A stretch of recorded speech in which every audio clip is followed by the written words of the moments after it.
Welcome back, guys. In this video, we are going to understand what is API. So API stands for Application Programming Interface. Fine, but what is the meaning of this? So we'll understand with a simple example, right? So normally what happens in real application, if we talk about any website, right? For example, here I have taken out Facebook. This is UI layer. So this is Facebook homepage where you can enter username, password, and you click on a login, right? After entering user credential, it is not directly go and interact with the database, right? So here UI is like, you can go with the web-based application or you can go with the mobile application, right? By login to the Facebook, you can use different application, but this is the UI. Right? This UI is not directly go and interact with the database, right? So then what happened? Actually, what happened? There is a service layer, right? There is a service layer in between the UI and the database, which accept the request. Right? Request means we are sending the request from the UI to API, right? This only the API layer is going to accept the request, send the request to the database, and then process that request and validate whether this valid user or not. So this service layer is your API layer, right? APIs are the middle tier of an application. API is a software interface. So that helps two applications to interact with each other without any user involvement. Two application is one is front-end UI application, one is back-end database application, right? API is the interface that helps the two applications to interact with each other, right? Actually, API acts as an agent between the back-end and the front-end. So the API read the data from the back-end based on the user request, right? And send the response to the front-end. Front-end is a UI. Right. I will show you one more example. Typical web applications. We can take a e-commerce application. I'll navigate to Amazon. So this is Amazon application. Here the user wants to see various product offerings, right? And then buy a product as per their needs. Requests are typically made from the UI only, right? That is a front end. So the middle tier has a various component in the form of API. So various components means the user want to search the product, right? One of the API is there for listing the product, right? That is one of the API component. Based on the user request, it will going to listing the product.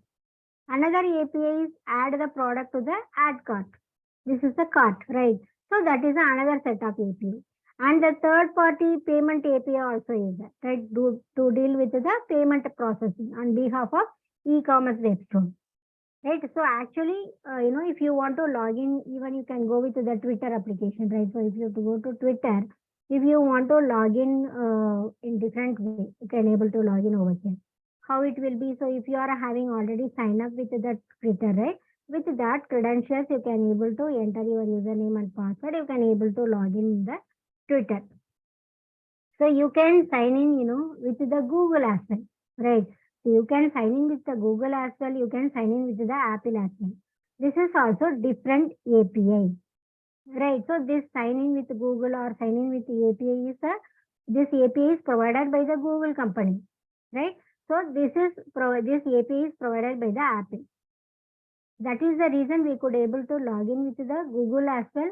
In some of the application, you could able to see login with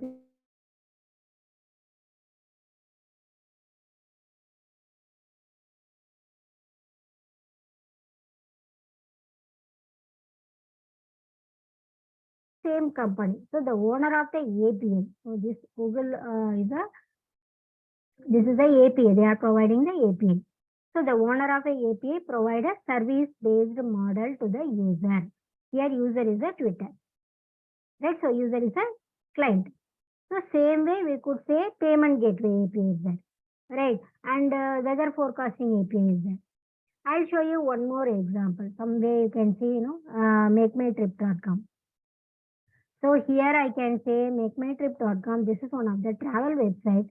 Here I can go and search some of the flight and I'll search the date. If I'm clicking on a search, right? So what happen? It will go and fetch some data. List of airlines See here you could able to see in different airlines are listed over here in the Make My Trip website. This is a common travel website, right? So you could able to see lot of airlines are there. So there will be Air India, Air Asia, Go First, Indigo, SpiceJet, and Vistara. A lot of airlines are listed over here in the MakeMyTrip.com. If you go to official website, right? Suppose if I go to Go First, something over here. Here also you can search the same thing from Delhi to, I can say, Goa or some other place.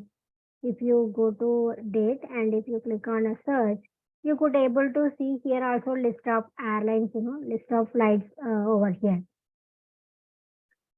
If you see here also the data is listed, right? So here, how the data is coming from the database of this official website, right? So the data is stored in the database, so it is going to fetch the data. But now here the question will be coming, how come, the Make My Trip knows about all these things, like, all these different airlines data, right? How Make My Trip is actually getting this information, right? So maybe MakeMyTrip.com has a database access of all these airlines. See, suppose here in Air India, Air Asia, but that doesn't seem feasible, right? So the thing is, MakeMyTrip is using the web services provided by the each airline, right? And by accessing those web services only, they could, so with the help of the web services only, MakeMyTrip is actually getting the real-time data. Right. And one more thing you could able to, you'll be getting a doubt over here. Maybe there could be possibility that Make My Trip website is designed in a different language. Right. It could be Ruby or PHP or Java, another, different languages. Suppose if you go to the Go First or, different airlines, Air India or Indigo, some other websites, right? So their website might be designed in a different language. Right. So web services are language independent only. So they have nothing to do with the language of website, because the communication will be done with the help of some XML or JSON file only. That is the reason using web services to different applications like, Air India is designed in a different languages. In Make My Trip is designed in a different languages, right? Using web services, right? Different applications designed in different languages can communicate with each other, can share the information, can exchange the data. Web services are basically platform independent, right? So that is what, your API testing. I hope this is clear. Please share your comments below and please share if you have any question also. Next, we are going to learn why API testing is important, right? We'll see you in the next video. Thank you.